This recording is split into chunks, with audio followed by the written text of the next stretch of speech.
이전보다 예수님을 더 사랑하게 되는 시간, 복음 에세이 54번째 시간 시작합니다. 오늘 이 시간에 예수님을 더 깊이 사랑하고 더 알아갈 수 있는 믿음의 시간이 되기를 주의 이름으로 축복합니다. 누가복음 18장 35절부터 43절까지의 말씀 제가 읽어드리고 은혜를 나누기 원합니다. 여리고에 가까이 가셨을 때에 한 맹인이 길가에 앉아 구걸하다가 무리가 지나감을 듣고 이 무슨 일이냐고 물은데 그들이 나사렛 예수께서 지나가신다 하니 맹인이 외쳐 이르되 다윗의 자손 예수여 나를 불쌍히 여기소서 하거늘 앞서가는 자들이 그를 꾸짖어 잠잠하라 하되 그가 더욱 크게 소리질러 다윗의 자손이여 나를 불쌍히 여기소서 하는지라. 예수께서 머물러 서서 명하여 데려오라 하셨더니 그가 가까이 오매 물어 이르시되 내게 무엇을 하여 주기를 원하느냐. 이르되 주여 보기를 원하나이다. 예수께서 그에게 이르시되 보라 내 믿음이 너를 구원하였느니라 하시매 곧 보게 되어 하나님께 영광을 돌리며 예수를 따르니 백성이 다 이를 보고 하나님을 찬양하니라. 아멘. 오늘 우리의 삶에도 그렇게 하나님의 영광이 나타나서 많은 사람들이 하나님을 향해 찬송할 수 있게끔 주를 보여주는 인생들이 되시기를 주의 이름으로 축복합니다.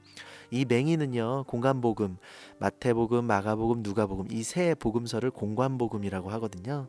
모두 이야기하고 있어요. 그만큼 제자들의 눈에 중요했던 사건으로 기억되고 있었던 것 같아요. 이 맹인의 이름을 바디메오라고 성경이 기록하고 있습니다.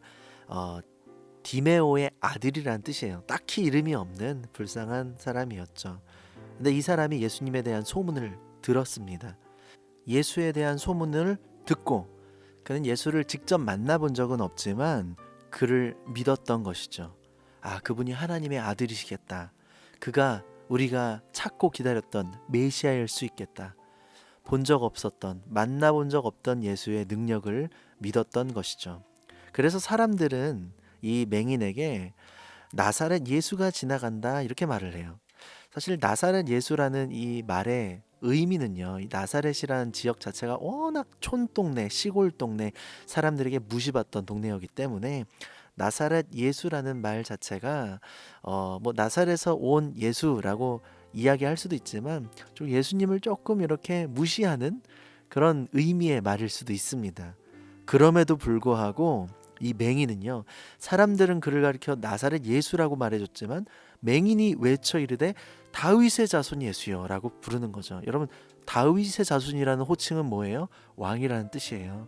다윗의 자손 이퀄 메시아거든요. 당신이 메시아입니다. 사람들은 당신이 보잘것없는 촌동네 나사렛에서 온 예수라고 나에게 말해주었지만 난 당신이 다윗의 자손, 나의 구주, 나의 메시아 예수라고 나는 믿습니다. 나를 불쌍히 여기소서.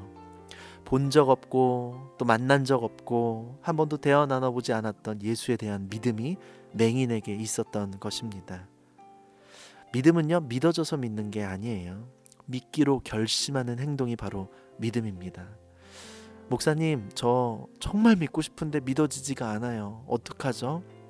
괜찮습니다. 여러분, 믿음은요, 하나님 내가 주님 믿고 싶습니다 하는 그 마음도 믿음인 거예요.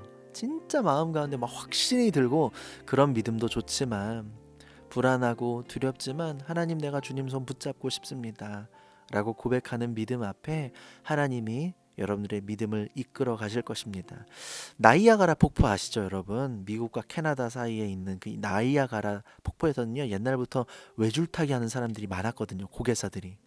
이 사람이 물어요. 여러분, 제가 이 외줄을 타고서 나이아가라 폭포를 돌아갈 수 있다고, 넘어갈 수 있다고 믿으십니까?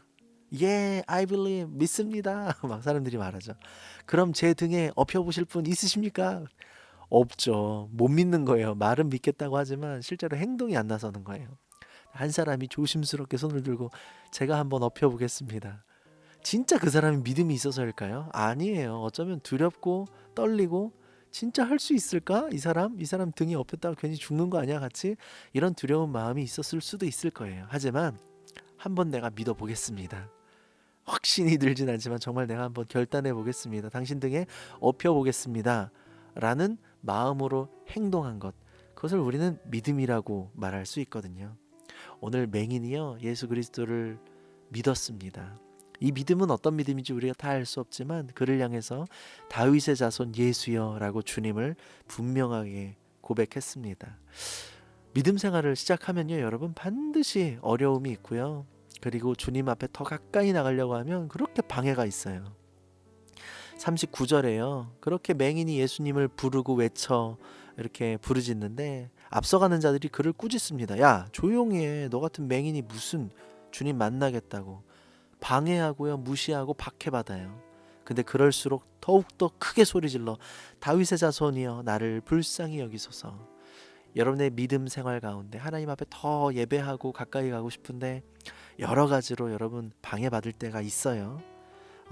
더 하나님을 알고 싶은데 환경적으로 혹은 여러 사람으로부터 기도하고 싶고 말씀 보고 싶고 예배하고 싶은데 믿음 생활 더 잘하고 싶은데 여러 유혹들이 찾아오고 혹은 정말 어려움이 찾아올 수 있어요. 아, 진짜 힘들게 하네, 이런 마음이요. 근데 여러분 더 크게 소리 지르십시오. 더 가까이 나가려고 아둥바둥 애써 보십시오. 여러분의 믿음이 회복되려 할 때 마귀가 여러분들을 방해하고 공격할 수 있어요.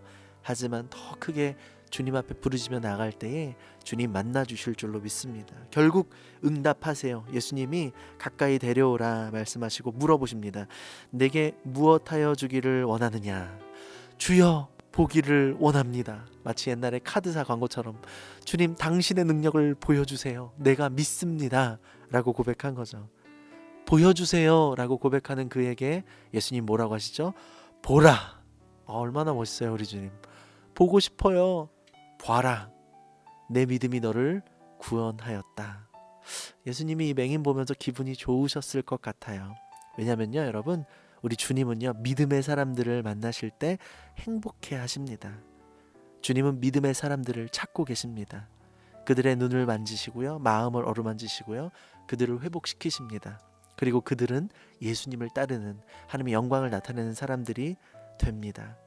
오늘날 믿음의 세대가 없어요 여러분. 우리 다 보이는 것 같고 눈이 멀쩡한 것 같지만 주님을 바라보지 못하고 하나님의 능력을 보면서도 믿지 못하는 우리가 바로 영적 맹인들입니다. 여러분 함께 우리 믿음의 세대가 되었으면 좋겠어요. 가려져 있었던 우리의 영적 눈을 떠서 살아계신 하나님을 바라보며 부르짖을 수 있고 기도할 수 있는 우리가 되었으면 좋겠습니다. 우리가 무엇으로 삽니까? 오직 하나님의 영광을 위해서 살아요. 그렇다면 우리는 무엇으로 하나님께 영광을 돌립니까? 오직 믿음의 삶을 통해서 영광 돌리는 거예요.